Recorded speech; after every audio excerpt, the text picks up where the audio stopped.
E aí, galera do mal, vamos nessa. Professor Otávio Almeida com vocês, professor de Biologia.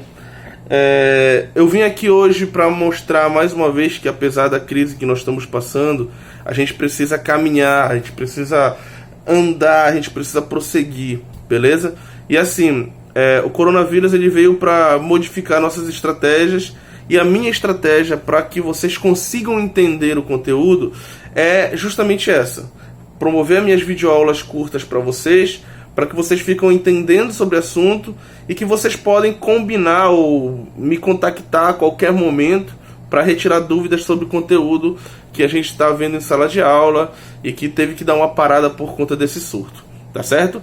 Então, vocês estão vendo que já está fazendo efeito a quarentena, né? Tô com o rosto mais gordo, barba crescendo, essa parada toda. Mas vamos nessa, vamos seguir e vamos entender o conteúdo.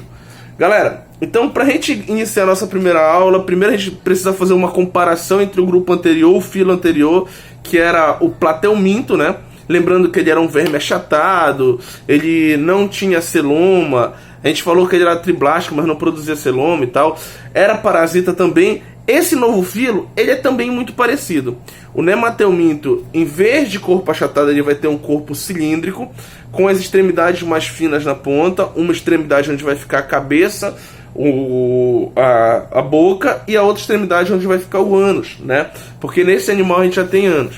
Então a primeira coisa importante que a gente precisa saber é que esse cara tem corpo cilíndrico. Bem, assim como o outro, ele também vai ter uma vida que pode ser livre, né? Existem alguns animais dentro desse grupo, dentro desse filo, que vai ser de vida livre, e alguns animais que vão ser parasitárias. Por exemplo, o Ascaris lumbricoides, a famosa lombriga, né? Faz parte desse grupo aí. Esse animal é um animal triblástico. A gente vai ter ectoendo e mesoderme, tranquilo?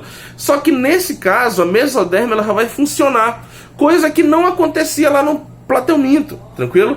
Ou seja, a mesoderme no plateuminto não formava nada de celoma, e nesse caso ele já forma. Então, a mesoderme ela forma o que a gente chama de pseudoceloma, que é uma cavidade diferente daqueles que são celomáticos. Que lá no desenvolvimento embrionário, lá na imagem do desenvolvimento embrionário, a gente viu que existem duas cavidades bem em cima, assim, que são justamente os celomas. Nesse caso, ele só forma uma cavidade, só uma região.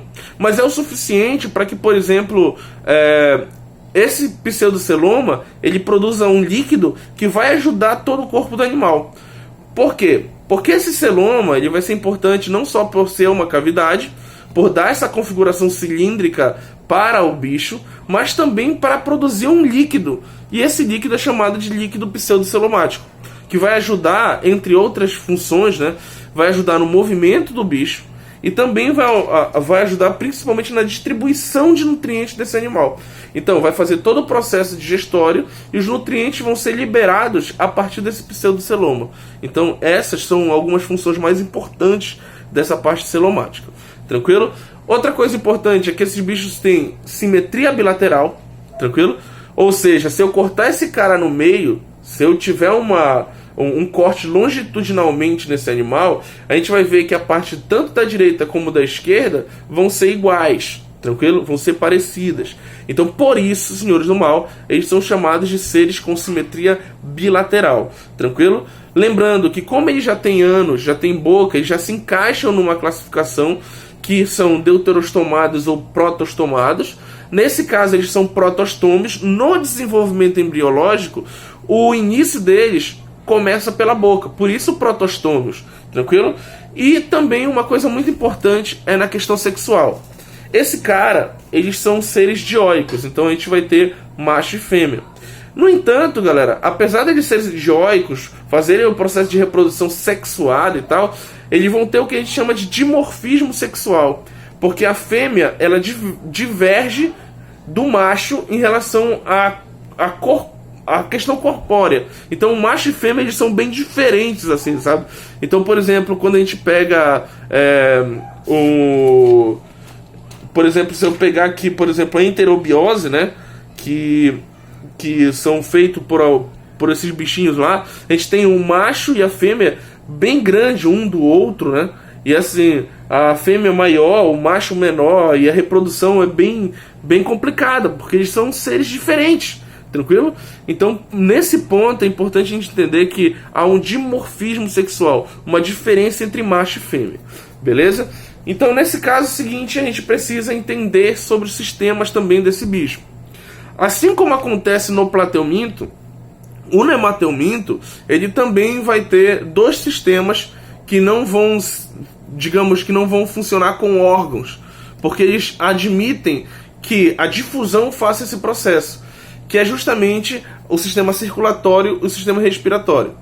Em alguns livros que vocês forem pesquisar, ou até portas da internet, eles vão te dizer o seguinte: a respiração é pela pele. Mas é lógico que é pela pele, pelo fato de acontecer o processo de difusão.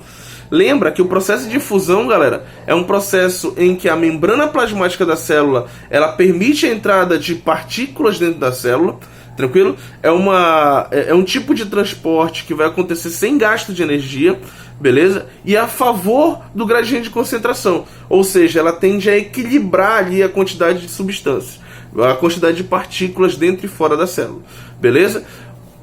O próximo sistema que é importante pra gente é o sistema digestório, que, como a gente já viu, é um sistema digestório completo.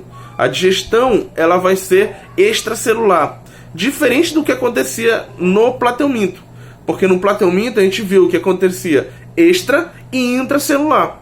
Nesse caso aqui, ele é exclusivamente extracelular, até porque ele vai se alimentar de coisas, por exemplo, um parasita vai se alimentar de coisas que o hospedeiro já se alimentou, então já vem mais do que quebrado ali para ele conseguir digerir. E lembrando que o líquido pseudocelomático, ele faz a distribuição desses nutrientes, tá bom? Outra coisa importante, outro sistema importante é o sistema excretor. Não esqueçam dele, porque ele vai ser feito em túbulos em H, tranquilo? Então, as células que formam esses túbulos em H, eles vão ter no final dela o que a gente chama de poro excretor. Então, os túbulos em H, eles vão retirar do pseudoceloma principalmente a amônia, que é o excreta mais importante dele, beleza? E aí, quando se retira essa amônia, ele vai para esses túbulos em H. O túbulo em H libera a amônia a partir do poro excretor, tranquilo? E por último, e a gente não pode deixar de falar, o sistema nervoso. Ele vai ser diferente também do nosso plateuminto, do nosso grupo antigo, tranquilo?